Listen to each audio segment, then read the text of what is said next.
Is the Max and Marion Grell Dean of Rabbi Isaac Elchanan Theological Seminary, REITS, at Yeshiva University, and the Men's Undergraduate Torah Studies programs at Yeshiva University.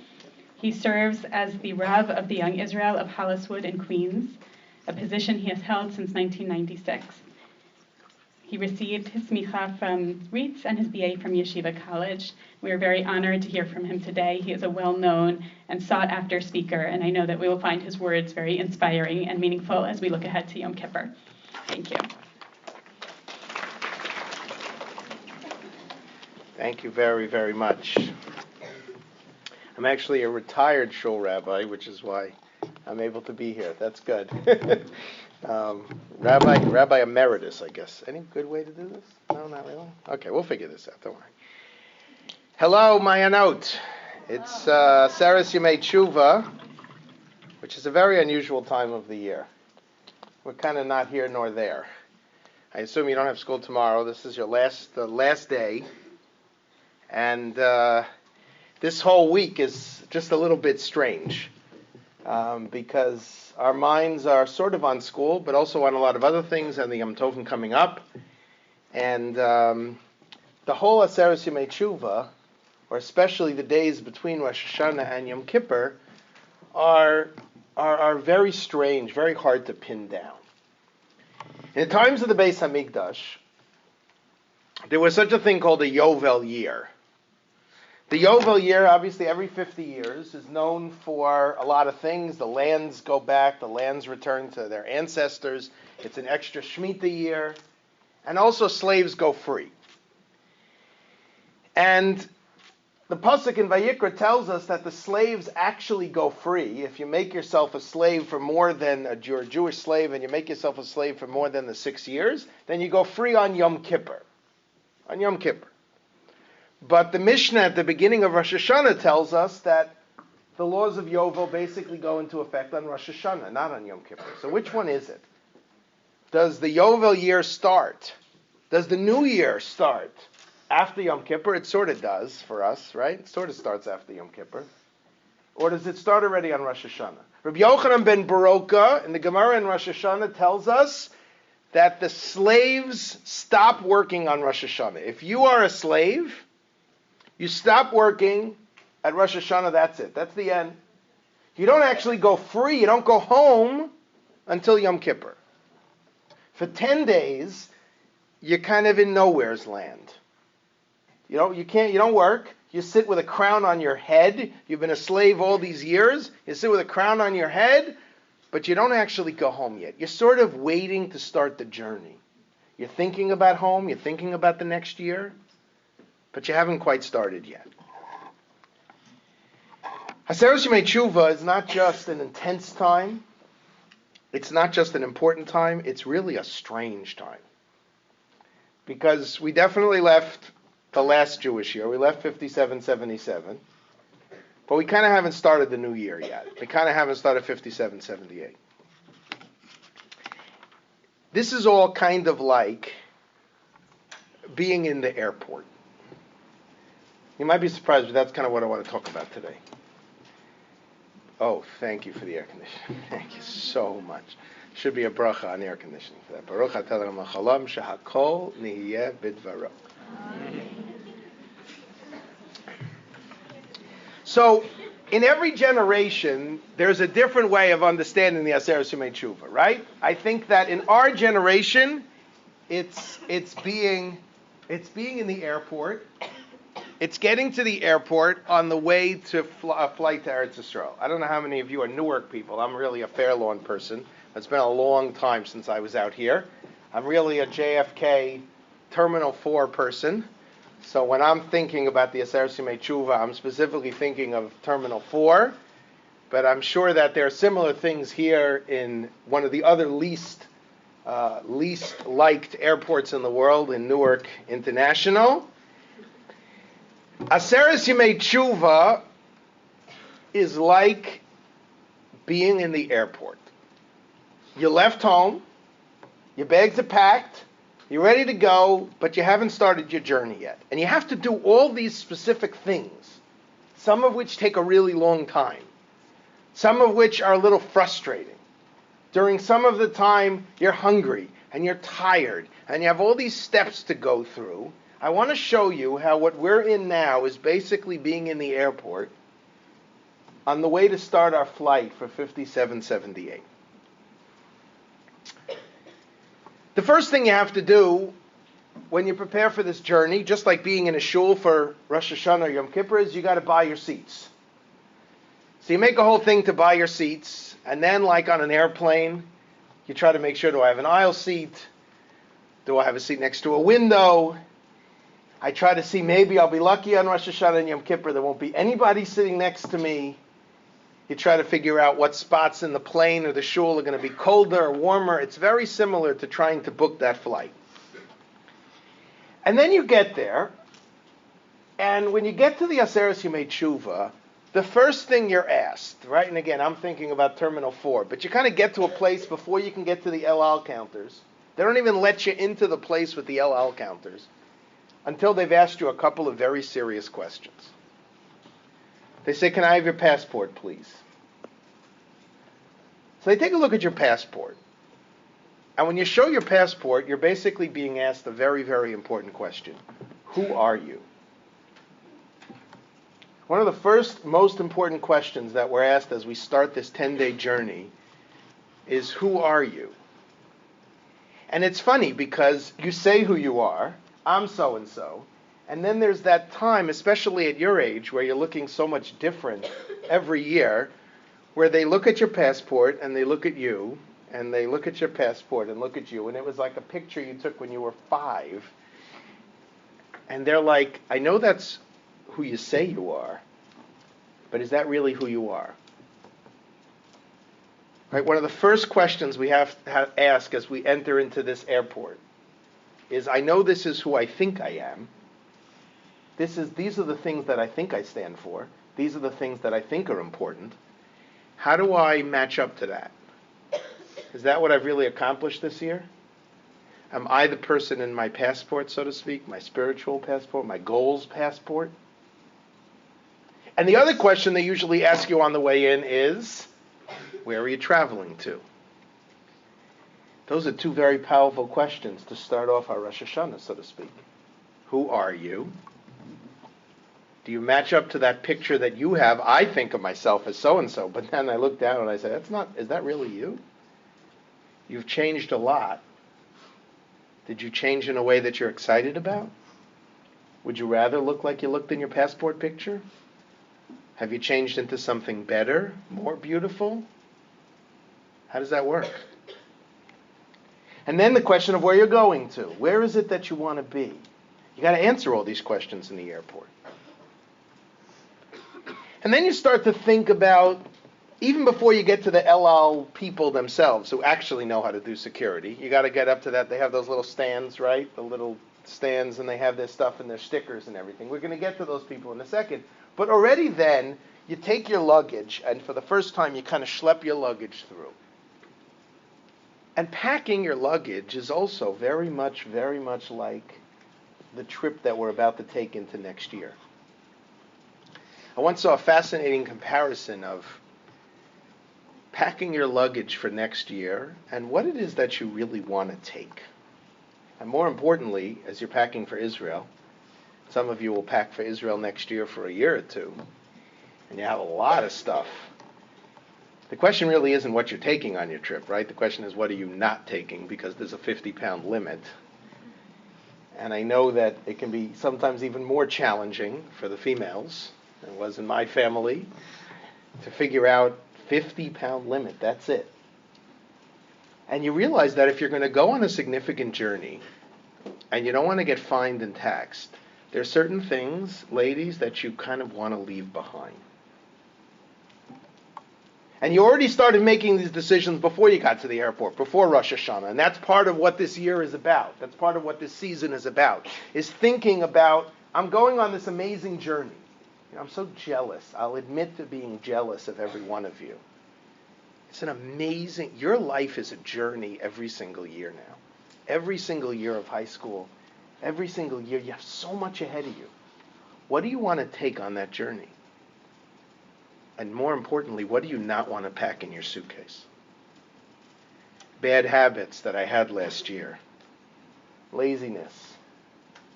Averos, things that I did that I shouldn't have done. Rosh Hashanah is an amazing opportunity. You could just leave it. You just leave it. Say, I'm moving on. I'm done. I'm not taking that on my trip. I'm packing only certain things that I want to pack. When I get to the airport, I've already left certain things behind, and then the El Al people ask me other questions, further questions. Right? What's one of the questions they have? Did you pack your bag by yourself?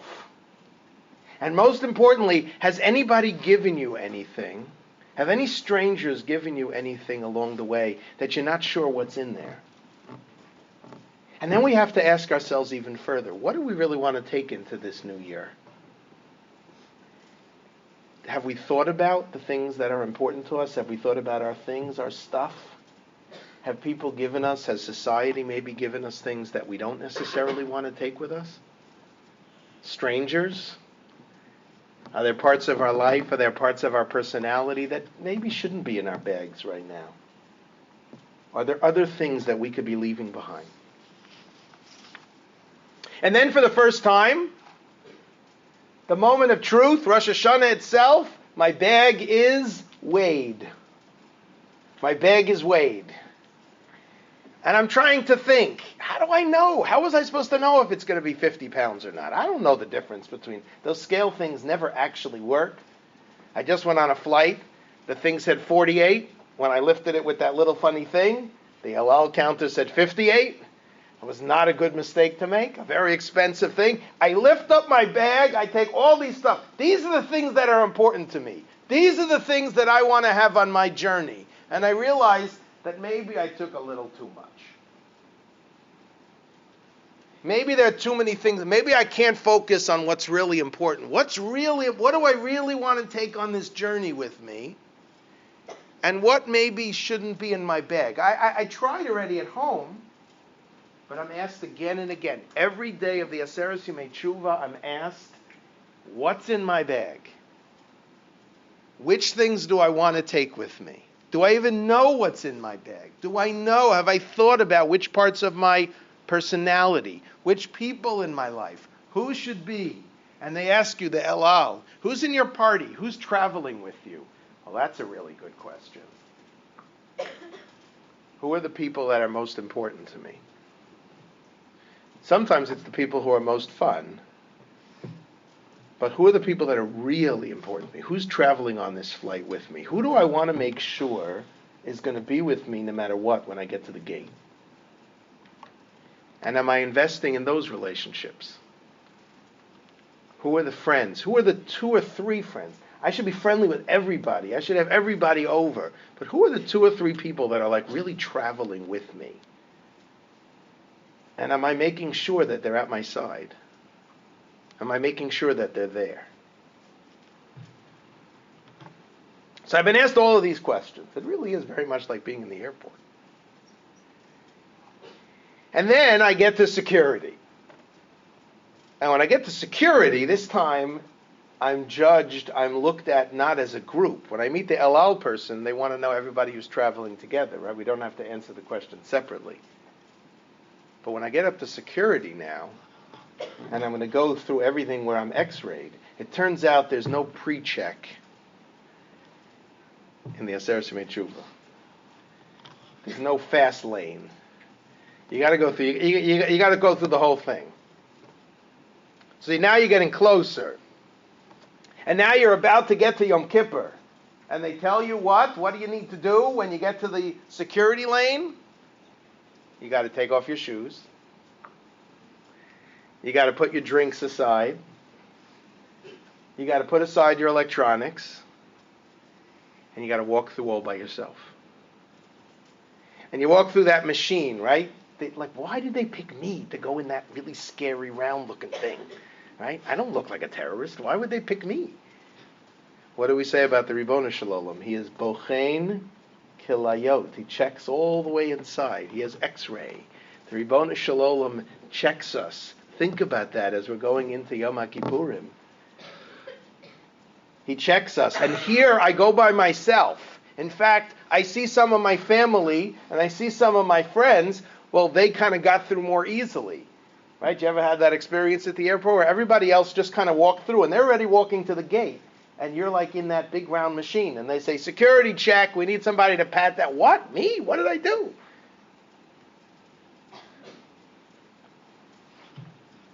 There's a certain point before Yom Kippurim that we need to ask not how are we doing as a school and how are we doing as a community, how are we doing as a group, but how am I doing? Am I doing what I need to do? We believe that HaKadosh Baruch Hu judges us kivnei maron, right? Like sheep.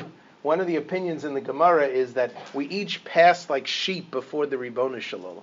I once heard a wonderful but very scary idea. Rav Pincus gives a mashal. Rav Pincus explains as follows: there are parents and they send, it's a girls' school, but he gives it in a boys' example. They send their boy far away. They send their little shloimi. They send him off to yeshiva somewhere. They send him off to yeshiva. They don't know anything about the yeshiva. He's an out-of-town kid. And they try to contact shloimi to see how he's doing. And they don't hear anything back. He won't call. He's a guy. He's not so responsible. He doesn't call. He doesn't do what he does. So he's not calling his parents. So they said, this is it. We're going and we're going to check out the place itself. We're going to find out how he's doing. So they come one day and they're standing. It's a big base medrash. There are big French doors. They could see inside, all the guys learning. And there's no shloimi. So okay, it's 9 o'clock. Who gets there on time? So fine, they're standing there, waiting there in the lobby outside. And again, 9:30, 10 o'clock, 10:30, all these guys are coming in. The place is really packed, but their son isn't there. So finally, about 12 o'clock, they're really frustrated. They don't know what's going on. They're getting worried. Maybe he never even made it here. They see a guy come out. He looks important. They say, who's that? Oh, that's the Rosh Yeshiva. So they go over to him and say, hi. We're the so-and-sos. We're from Chicago. We want to know, how's our son Shlomi doing? And he says, wow, the yeshiva's doing great. No, how's our son Shlomi doing? You know how many guys are here every day? This is unbelievable. Look at the base medrash. And they say, we don't care how the yeshiva's doing. We want to know how Shlomi's doing. He says that's the way that God looks at us. Every one of us is allowed to, but has to see ourselves as the only child of God. And although the Jewish world might be doing great, he wants to know how we're doing. He cares about us. So one of the things I have to do as I get closer to Yom Kippur is I have to go through the scan by myself. And then, you know what happens by the scan? And again, it happens to rabbi types more. The men have a bigger problem with this. You find out you're carrying a lot of stuff that you didn't really know you were carrying. Guys have these pockets and things and everything, and you get through it, and inevitably, I have so much stuff on me that inevitably there's something there that I didn't really even know I had. And I'm now forced to leave behind things I wasn't even aware that I had on me.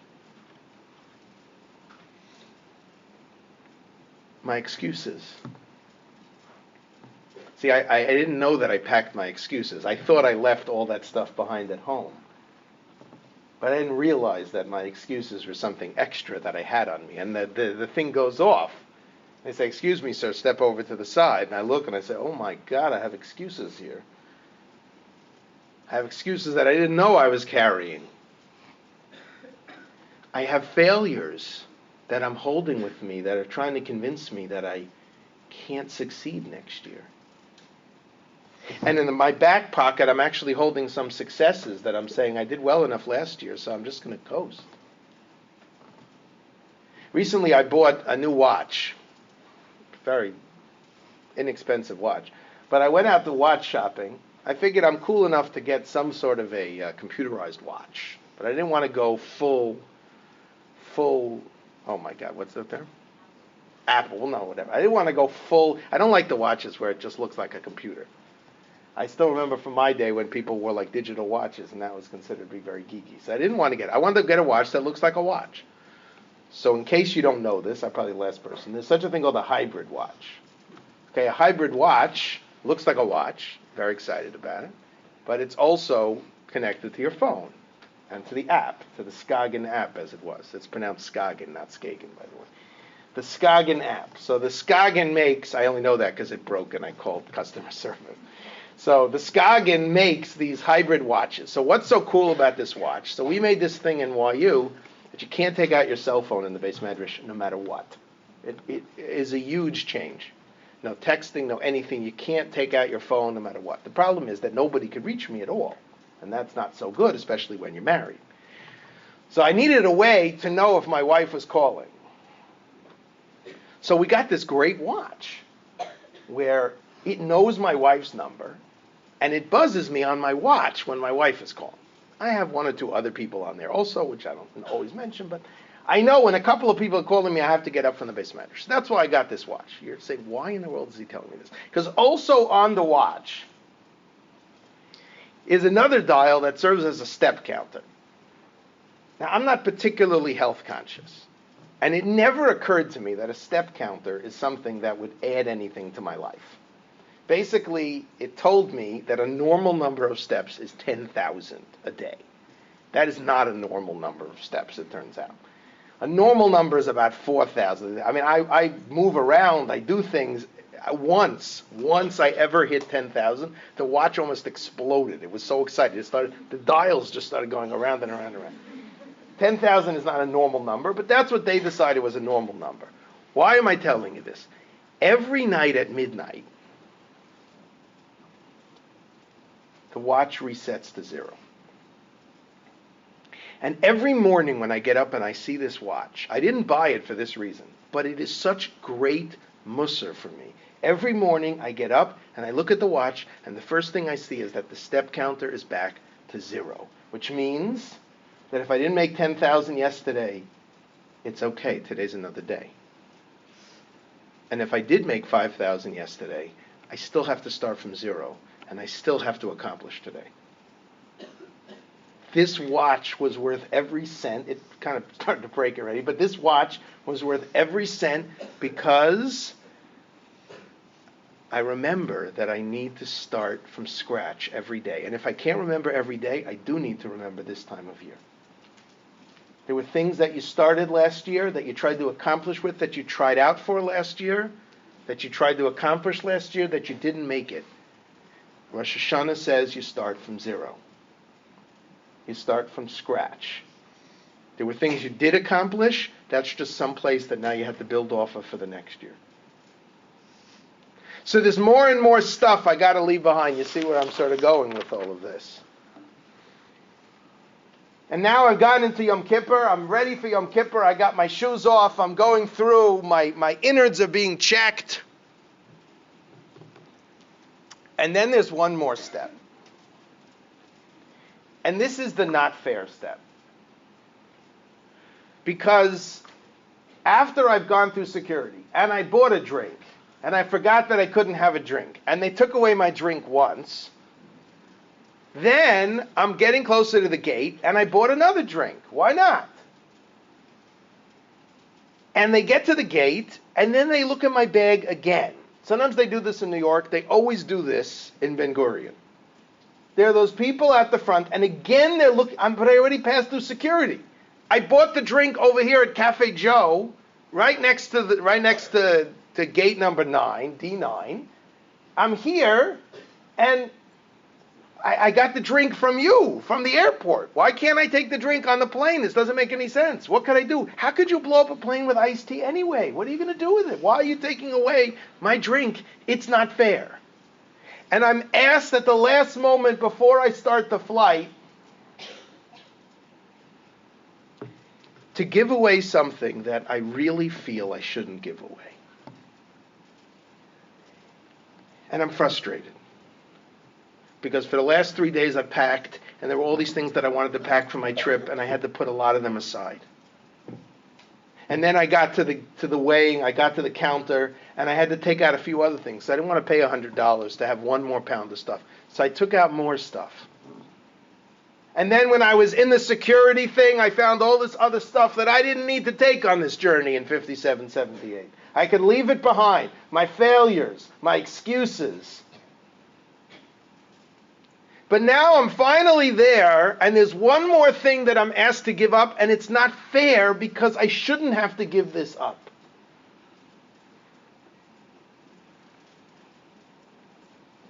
Some of the most powerful moments of my year are spent in the few minutes before Kol Nidre every year. There's a beautiful tefillah called Tefillah Zaka.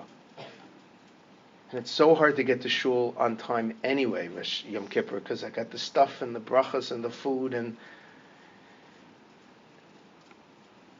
But those 10 minutes saying Tefillah Zaka, some of the most important moments of the year, they really are very powerful. And that tefillah says the following, amongst other things. Hareini Mochel. I forgive anyone who did anything to me, even if they're not sorry, and even if they haven't apologized, and even if I'm right for being upset at them for what they did to me. One of the last things we have before we get on this flight is we're asked to give up something that's just not fair to give up, because there's a good reason why I feel that way, because they were insensitive to me, because they didn't include me, because they ignored me, because they didn't take me seriously, and they haven't even apologized. And I have every right to hold on to this thing and to take it on the plane. But the last thing we're asked to give up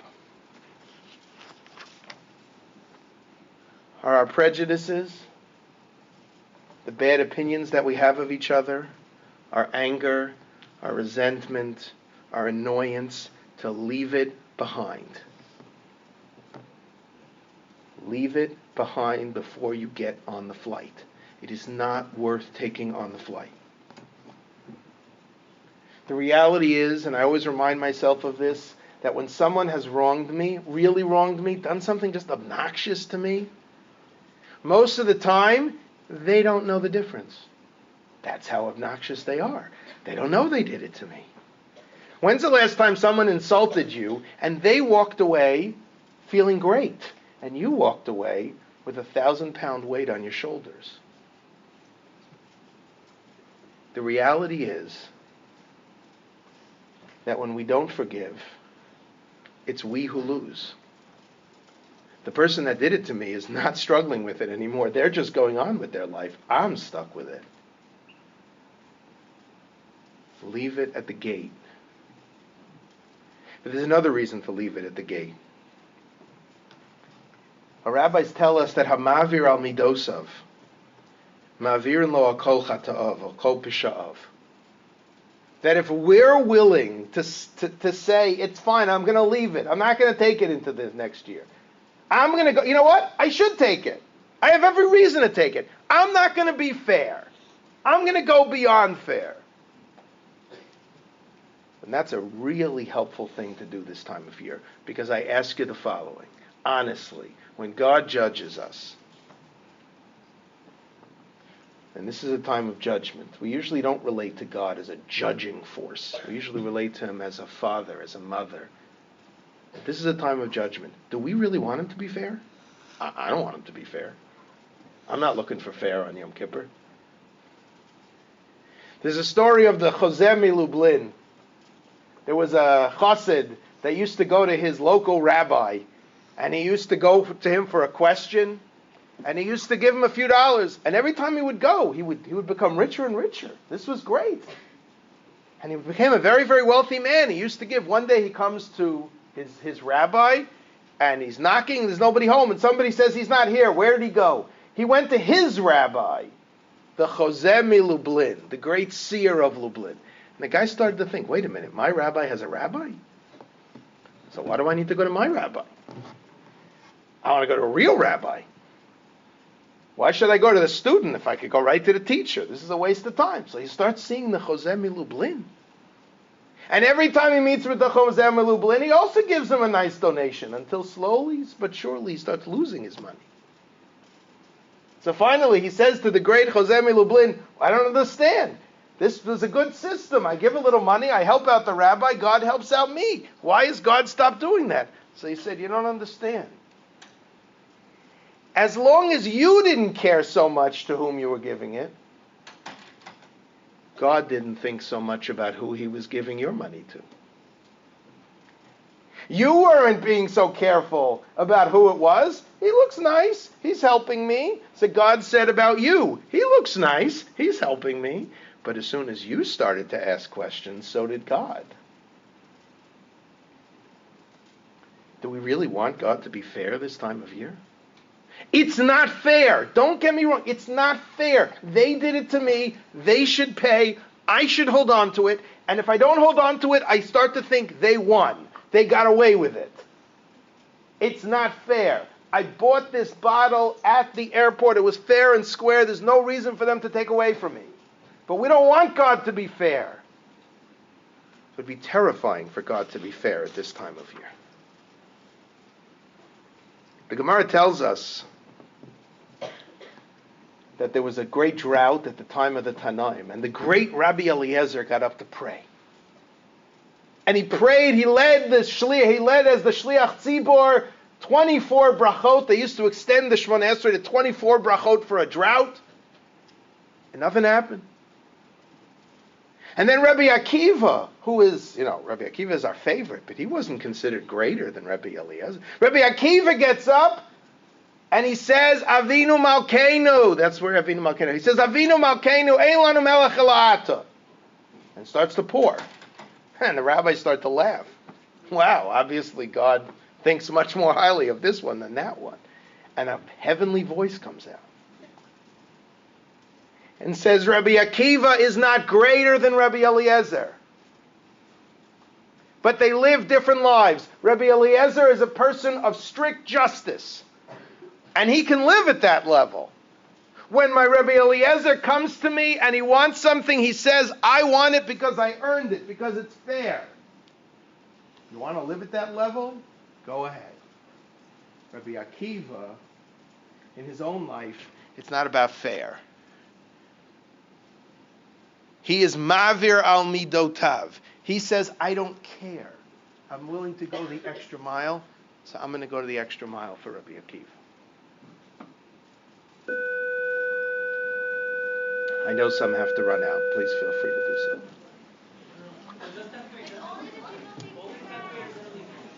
Okay, only the 10th graders. I'm going to be done in 5 minutes anyway. Finally,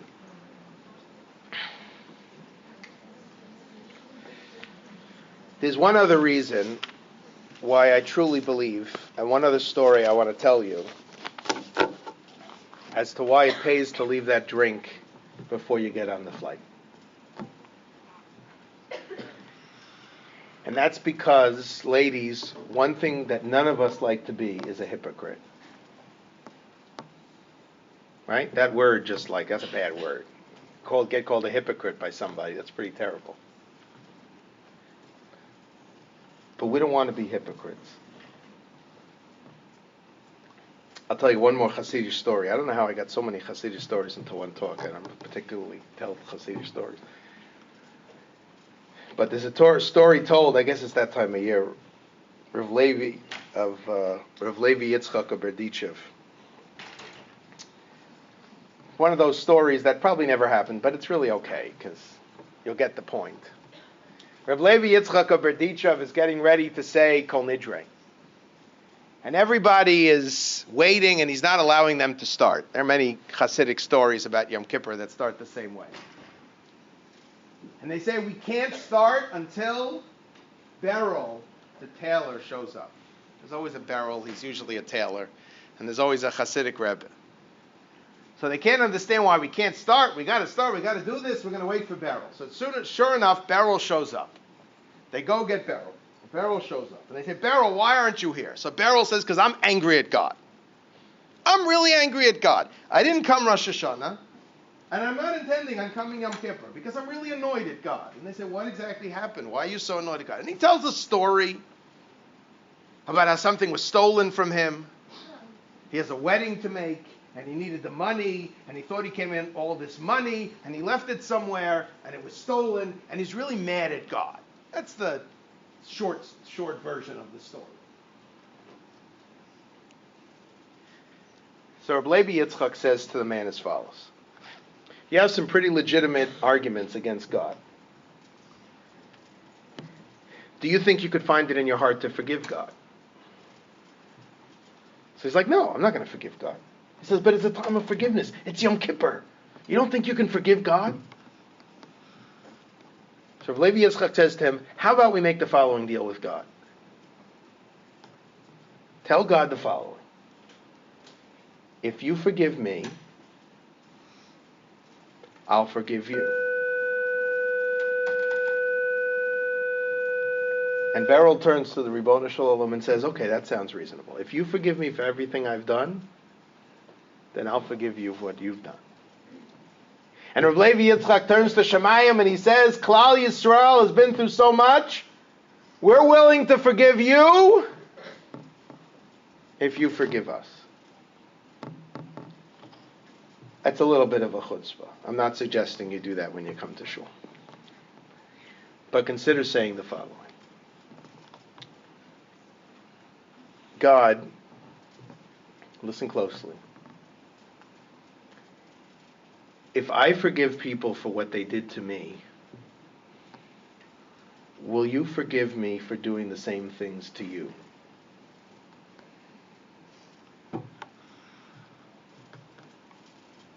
And if I won't forgive people for what they did to me, how can I ask you to forgive the same? I have a lot of grudges, you know. There are people who didn't include me. And that's a legitimate grudge. How could they leave me off? How could they go? They invited 3 of the friends. They didn't invite me.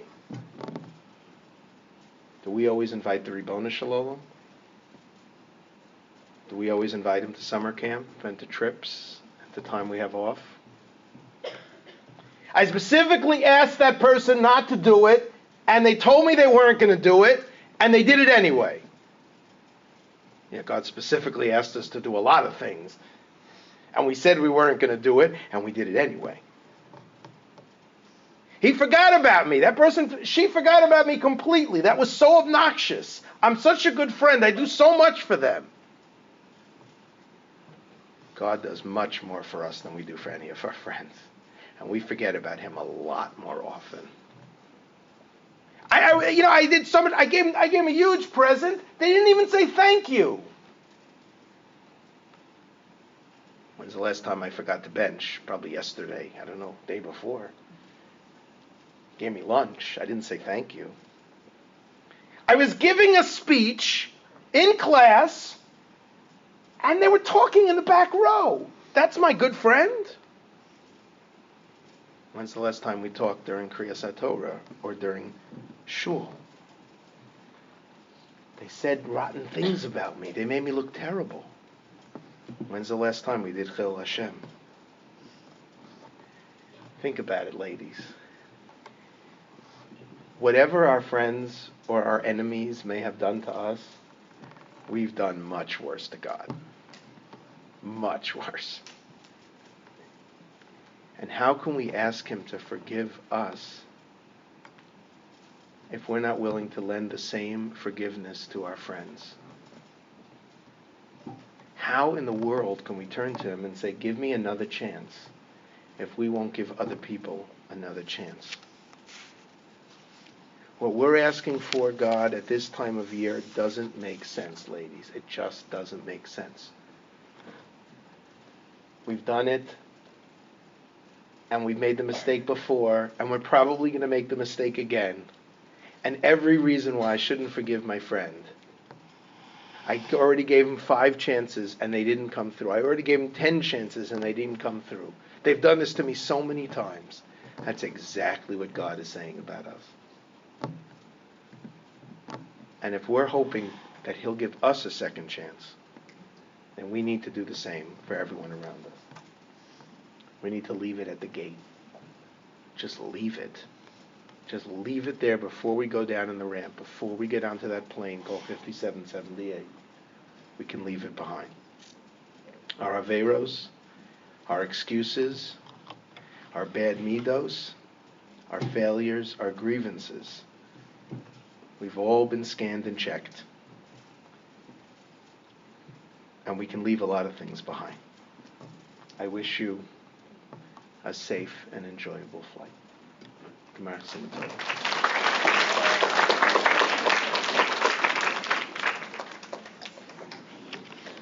I want to thank Rabbi Penner very much for those exceedingly moving words and give us a lot to think about in the coming days. Thank you so much for sharing your time with us and for inspiring us. Before we start the next part of our program, I want to thank you guys. I just want to point out that I was very impressed with the way we sat during this share. I mean, we were mesmerized, so it didn't take a lot to sit quietly because we wanted to hear what Rabbi Penner had to say. But I really want to say I'm very proud of you guys. You sat very beautifully. Despite the fact that some of the students left and there was a bit of a tumult in the middle there, you guys stayed. And almost all of you, or if not all of you, sat quietly and were respectful. And you get a lot of credit for that also. Thank you. Yeah. Okay, thank you. We're going to move on now to our Hataras Nadarim recitation. We're going to call upon Mrs. Friedman to share a few words of introduction before we begin. Okay, hi everybody. I know you've been patient. I just want to give a little introduction so we know what we're about to do. So it is customary to recite Hatarat Nedarim. What is it? Anyone? Or annulling our vows either before Rosh Hashanah or before Yom Kippur. So we are going to make this declaration in the presence of 3 men who are going to serve as our Beit Din. And it's going to absolve us from any vows that we've made over the year. Ones that we've really forgotten about and we don't remember what we've said. If you do remember that you've said a vow about something specific, you can have that in mind as well. Otherwise, Hatarat Nedarim is really meant to absolve us of vows that we've forgotten about. So if you have a specific one, do have that in mind as well. You are here now, but let's say somebody doesn't do Hatarat Nedarim. Hopefully they have an opportunity, but they also have Kol Nidre, which we're going to be standing in shul tomorrow evening, shortly before Shkia, before sunset, and we're going to be saying Kol Nidre, which is also about the vows that we've made over the year. And the Kol Nidre paragraph itself, which again is similar to what we're about to do, is really not, you read it and it's really not so spiritually overwhelming. It's funny, you're coming to the most spiritual day of the year, such a holy day, and then we start talking about vows. So why do we talk about vows to start off the most spiritual day of the year?